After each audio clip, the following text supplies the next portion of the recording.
और उत्तर प्रदेश में अंधा राज है। जिनके साथ जो पीड़ित परिवार है उन्हीं को सजा दी जाती है, उन्हीं को डराया धमकाया जाता है, उन्हीं को कहीं न कहीं रेप और इन सब मामलों को पीछे करने का और उसको वापस करने का दबाव बनाया जाता है। और आप लोगों के द्वारा अन्य लोगों को भी एक प्रकार से मैसेज जाएगा कि जनता सर्वोपरि है और उनकी हित की बातें सर्वोपरि होनी चाहिए, और अन्य नेताओं को भी और अन्य लोगों को भी इससे सीख लेना चाहिए कि ऐसे कार्य हों जो समाज के कल्याण में योगदान दें। बहुत बहुत धन्यवाद। नमस्कार, मैं आर्या चतुर्वेदी और आप देख रहे हैं आईपा यानी कि all India progressive politics association, एक ऐसा संगठन जिसका मकसद है प्रगतिशील राजनीति को बढ़ावा देना, एक ऐसा संगठन जिसका मकसद शिक्षा, स्वास्थ्य, रोजगार जैसे मुद्दों को लेकर हर स्तर के लोगों से बात करना। तो आज आईपा की टीम पहुंच चुकी है प्रयागराज। यहाँ पर हमारे साथ मौजूद हैं कांग्रेस पार्टी से कैंडिडेट अल्पना निषाद, ये इलाहाबाद दक्षिण से हैं। तो इनसे जानते हैं कि किन मुद्दों को लेकर जनता के बीच में जाएंगी और जनता इन पर अपना प्यार कितना लुटाएगी। सबसे पहले तो आपका आईपा के मंच पर बहुत बहुत स्वागत। बहुत बहुत धन्यवाद आपका। आपकी पार्टी या यूं कहें कि कांग्रेस का एक सबसे बड़ा है कि लड़की हूँ लड़ सकती हूँ, लेकिन अभी तक विपक्ष का कहना है कि प्रियंका गांधी ने कहीं से दावेदारी क्यों नहीं घोषित की, क्यों कहीं से चुनाव नहीं लड़ी। देखिए, जैसा कि शीर्ष नेतृत्व का मानना है, भाई पार्टी का जो अपना निर्णय है, मैं उसके विषय में ज़्यादा कुछ नहीं कहूँगी। अगर पार्टी के द्वारा निर्णय, क्योंकि अभी तो टाइम है, हो सकता है लिया जा सके कि प्रियंका गांधी जी कहीं से चुनाव लड़े, और अगर नहीं भी लड़ती हैं तो जिस प्रकार से प्रियंका गांधी जी ने उत्तर प्रदेश का प्रभार संभालने के बाद अपनी पूरी ताकत झोंक दी है कांग्रेस पार्टी के संगठन को मजबूत करने के लिए, और कहीं ना कहीं वो हम उसमें सफल भी हो रहे हैं। और लड़की हूँ लड़ सकती हूँ का जो उन्होंने नारा दिया और उस सपने को साकार करने का भी उन्होंने काम किया है, महिला सशक्तिकरण को बढ़ावा देने का जो ऐतिहासिक काम किया है, यह अन्य पार्टियों के लिए एक सबक की बात है कि सरकार, अन्य पार्टियां जो हैं, उनकी जो नेता हैं, वो सिर्फ और सिर्फ महिलाओं को हक देने की बात करते हैं लेकिन उनको देते नहीं हैं।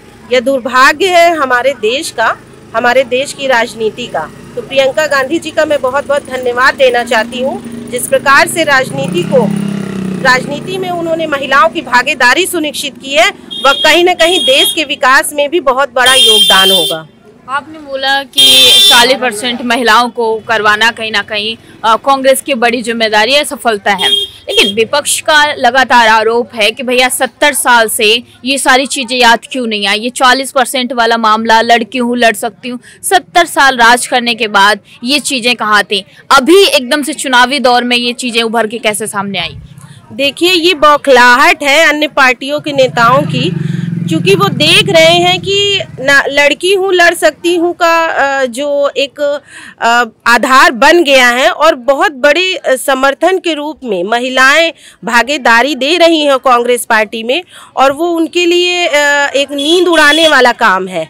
क्योंकि भाई 70 साल से जो हुआ है देश का विकास, वो कांग्रेस पार्टी के द्वारा ही दिया गया है, जिसको बेचने का कार्य अन्य पार्टी के लोगों ने, बीजेपी पार्टी की सरकार ने किया है यह काम, और अब वो उनकी बौखलाहट छलक कर सामने आ रही है।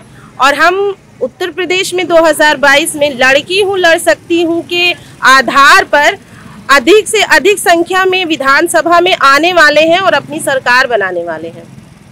आप बात की जाए अगर इस विधानसभा की, आपके इलाहाबाद प्रयागराज दक्षिणी की, तो आपके क्या मुद्दे होंगे, किन मुद्दों को लेकर आप जनता के बीच जाएंगी। देखिए, जिस प्रकार से शहर दक्षिणी में अगर बात की जाए तो सबसे बड़ा मुद्दा तो हमारे औद्योगिक क्षेत्र नैनी का है, जहां पर कांग्रेस पार्टी के कार्यकाल में ही यहां पर उद्योग कंपनियां स्थापित की गई थी। क्योंकि हम 32 सालों से उत्तर प्रदेश में अपनी सरकार बनाने से कहीं न कहीं वंचित हैं, और अगर यह औद्योगिक क्षेत्र एक बड़ा मुद्दा है हमारे लिए, और मैं चूँकि बखूबी जानती हूँ कि यहाँ की कितनी जनता बेरोजगार हुई है उन सभी सैकड़ों कंपनियों के बंद होने के बाद, तो पूरी कोशिश यही रहेगी कि मैं, प्रियंका गांधी जी और हमारी कांग्रेस पार्टी अपने स्तर से आंदोलन करके इन कंपनियों को पुनः स्थापित करने का, उनको खुलवाने का काम करेगी। और इसके साथ ही साथ जब कंपनियां खुलेंगी तो एक अन्य मुद्दा जो युवाओं का है, बेरोजगारी का, हम उसमें भी सफल होंगे और उनको रोजगार मिलेगा युवाओं को। और इसके अलावा भाई गड्ढे युक्त सड़कें हैं हमारी, लाइटों की अव्यवस्था है, प्रकाश मार्ग में लाइट नहीं है। रात को अगर हम चलते हैं तो कई गलियां ऐसी हैं, अंदरूनी गलियां, कि बिल्कुल किसी भी प्रकार की प्रकाश व्यवस्था नहीं है। पेयजल की समस्या है। ज़्यादातर मैंने देखा है नैनी क्षेत्रों में गड्ढे युक्त जो हमारे लोग गड्ढों में रहने के लिए विवश हैं। यहाँ पर पानी भरे हैं बरसों से और कोई सोचने वाला नहीं है, न नगर निगम के अधिकारीगण, न महापौर जी और न अन्य जो यहाँ से विधायक और मंत्री रहे हैं। तो ये सब समस्याएं, चूँकि मैं पार्षद हूँ, कार्यकारिणी सदस्य हूँ, तो मैं बखूबी जानती हूँ अपने शहर दक्षिणी की समस्याओं के बारे में और बिल्कुल उसको इन समस्याओं का हल किया जाएगा।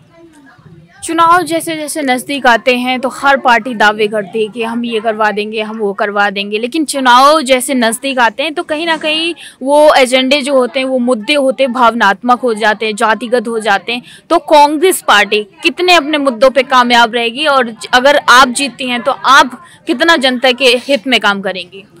देखिए, कांग्रेस पार्टी ही ऐसी पार्टी रही है जो जाति धर्म की राजनीति नहीं करती। कांग्रेस पार्टी का एक आधार है वो विकास का। आप महिलाओं का सम्मान करें, महिलाओं को सुरक्षा दें, बेरोजगारी हटाएं, किसानों की आय बढ़ाएं और अन्य जो विकास के मुद्दे हैं उनको सफल करने का कार्य करें। और नेता की यही जिम्मेदारी होती है और यही होना भी चाहिए, जो कांग्रेस पार्टी हमेशा इस पे कार्य रहती है। बजाय इसके, भले ही हम 32 साल से कांग्रेस पार्टी हमारी उत्तर प्रदेश में नहीं है सरकार, लेकिन इसके पूर्व में अगर उत्तर प्रदेश को बनाने का कार्य किसी ने किया है तो वो कांग्रेस पार्टी ने ही किया है। और अन्य पार्टियों ने सिर्फ जाति धर्म और इन सभी चुनावी मुद्दों को लेकर ही कहीं ना कहीं 30 सालों से राज करती आ रही है। लेकिन जनता अब बखूबी जान गई है, जैसे कि बीजेपी पार्टी हमेशा हिंदू मुसलमान और अन्य जो हमारे भावनात्मक दीपक जलाओ दिया जलाओ, अरे वो हमारी संस्कृति है, वो हमें ना बताएं कि हमें दीपक कब जलाना है घाटों पर और कब हमें नमाज पढ़ना है। ये हिंदू मुस्लिम का जो हमारा तहजीब है गंगा जमुनी, ये हम बखूबी जानते हैं और बरसों से जानते हैं। तो इन सभी भावनात्मक जो उनके रहे हैं विचार, वो अब इस बार 2022 में काम देने वाले नहीं है। आपका एक कार्ड है हमारे पास, कांग्रेस की प्रतिज्ञाएं, इसमें लिखा है कि किसानों का पूरा कर्जा माफ होगा। आपकी सरकार पंजाब में है, राजस्थान में है, वहां पर कितने किसानों का कर्जा माफ हुआ है? देखिए, जैसा कि अगर हम बात कर लें कि सरकार बनने के बाद राजस्थान में भी किसानों का कर्जा माफ हुआ है, छत्तीसगढ़ में भी किसानों का कर्जा, पूरा कर्जा कितना किसानों का माफ हुआ है ये बताइए।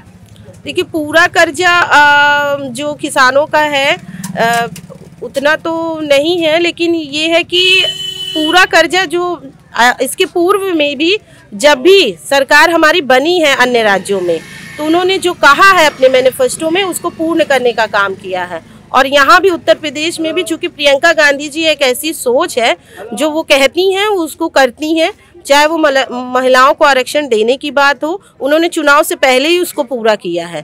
तो चुनावी जो अन्य पार्टियों का रहता है कि चुनाव के समय वादा करो और भूल जाओ, उसको पूरा नहीं करना, तो ये एक ऐसा चुनाव है जिसमें चुनाव से पहले ही वादा करने लगी है कांग्रेस पार्टी और उसको भी आगे भी हम लोग उसको सरकार बनने के बाद उसको पूरा किया जाएगा। बात की जाए कि अभी विपक्ष का कहना है कि कांग्रेस की सरकार राजस्थान में रही, पंजाब में रही, सुरक्षा की बात की जाए, महिलाओं की सुरक्षा की बात की जाए, बेटियों की सुरक्षा की बात की जाए, तो राजस्थान में भी मामले लगातार सामने आ रहे हैं, चाहे अनुसूचित जातियों को पीटने का मामला हो या महिलाओं के साथ बेटियों के साथ रेप का। तो वहाँ पर 5 सालों से सरकार है, उसके बाद भी सुरक्षा कड़ी नहीं हो पाई, तो उत्तर प्रदेश में कैसे हो पाएगी? देखिए, अगर वहाँ पर है तो अगर महिला का अगर कहीं अत्याचार हो रहा है, उनके साथ बलात्कार हो रहा है, किसी प्रकार से अभद्रता उनके साथ हो रही है, तो कांग्रेस पार्टी की जहाँ सरकार है वहाँ पर सरकार दोषियों के साथ नहीं है, आप इसको भी देखिए। और जहाँ बात अगर हम उत्तर प्रदेश की करें तो चाहे हाथरस की बात हो, चाहे उन्नाव की बात हो, हम लोगों ने देखा है कि शासन ही उन नेताओं के साथ है, कहीं ना कहीं उन दोषियों के साथ है और उनके साथ मिलकर अन्य जो हमारे पीड़ित परिवार है उनको प्रताड़ित करने का कार्य किया जा रहा था। तो ये आप देखिए ना, फर्क तो ये है ना कि जहाँ पर कांग्रेस पार्टी की सरकार है तो वहाँ पर दोषियों को सजा दी जाती है और उत्तर प्रदेश में अंधा राज है, जिनके साथ जो पीड़ित परिवार है उन्हीं को सजा दी जाती है, उन्हीं को डराया धमकाया जाता है, उन्हीं को कहीं ना कहीं रेप और इन सब मामलों को पीछे करने का और उसको वापस करने का दबाव बनाया जाता है। बात की जाए उत्तर प्रदेश चुनाव की, कुछ ही दिन बचे हुए हैं, रिजल्ट भी आएगा, चुनाव भी शुरू होंगे, लेकिन कांग्रेस पर जनता कितना प्यार लुटाएगी? इन दावों का जो ये लिस्ट है, इसमें इन दावों को लेकर, या फिर लड़की हूँ लड़ सकती हूँ, इन सब चीजों को लेकर क्या लगता है कि जनता कितना प्यार लुटाएगी और किस हिसाब से एक बार कांग्रेस उत्तर प्रदेश की सत्ता पर आएगी? देखिए, उत्तर प्रदेश में अगर किसी ने विपक्ष का काम किया है तो वो कांग्रेस पार्टी ने किया है। हमारी प्रियंका गांधी जी और हमारी कांग्रेस पार्टी के सभी कार्यकर्ता उत्तर प्रदेश में 5 साल जी जान लगाकर जन मुद्दों के लिए संघर्ष करते हुए सड़क पर दिखाई दिए हैं।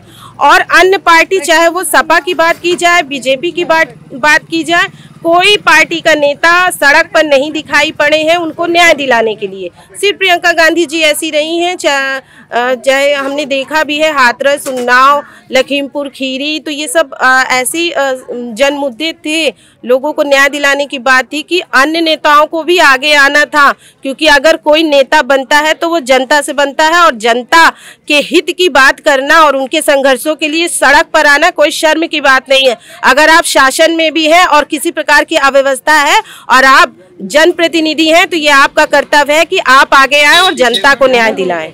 और कहीं ना कहीं जनता भी देख चुकी है कि हमारे दुख के दिनों में, हमारे संघर्षों में सिर्फ और सिर्फ कांग्रेस पार्टी रही है हमारे लिए सड़क पर, और लाठी डंडे खाए हैं और उनके नेताएं जेल जाने का कार्य कर रहे हैं सिर्फ उनको न्याय दिलाने के लिए। तो जनता बखूबी जान चुकी है और वो इस बार कांग्रेस पार्टी की सरकार को ही चुनेगी।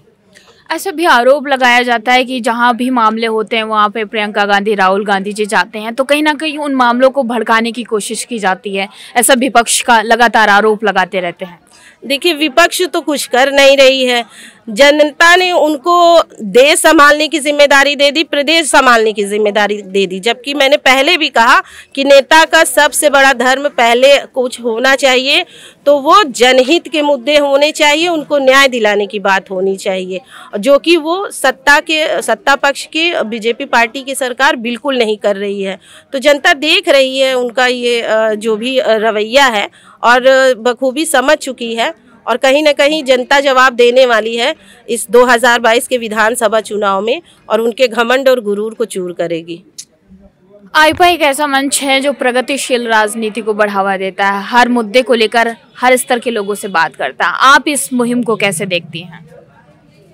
देखिए, बहुत अच्छी बात है कि हर स्तर से बढ़ावा देना और जनहित की बातों को आगे लाना, राजनीति में जो जनहित की बातें हों उसको आगे लाना, और बहुत अच्छा प्लेटफॉर्म है। और आप लोगों के द्वारा अन्य लोगों को भी एक प्रकार से मैसेज जाएगा कि जनता सर्वोपरि है और उनकी हित की बातें सर्वोपरि होनी चाहिए, और अन्य नेताओं को भी और अन्य लोगों को भी इससे सीख लेना चाहिए कि ऐसे कार्य हों जो समाज के कल्याण में योगदान दें।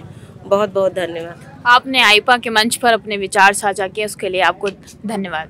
Thank you so much. तो ये थी हमारे साथ अल्पना निषाद, जिन्होंने आईपा के मंच पर अपने विचार साझा किए, हर सवाल का एक सरल तरीके से जवाब भी दिया। फिलहाल इस वीडियो को ज़्यादा से ज़्यादा शेयर करें, सब्सक्राइब करें ताकि आईपा के हर अपडेट आप तक आसानी से पहुंच सकें।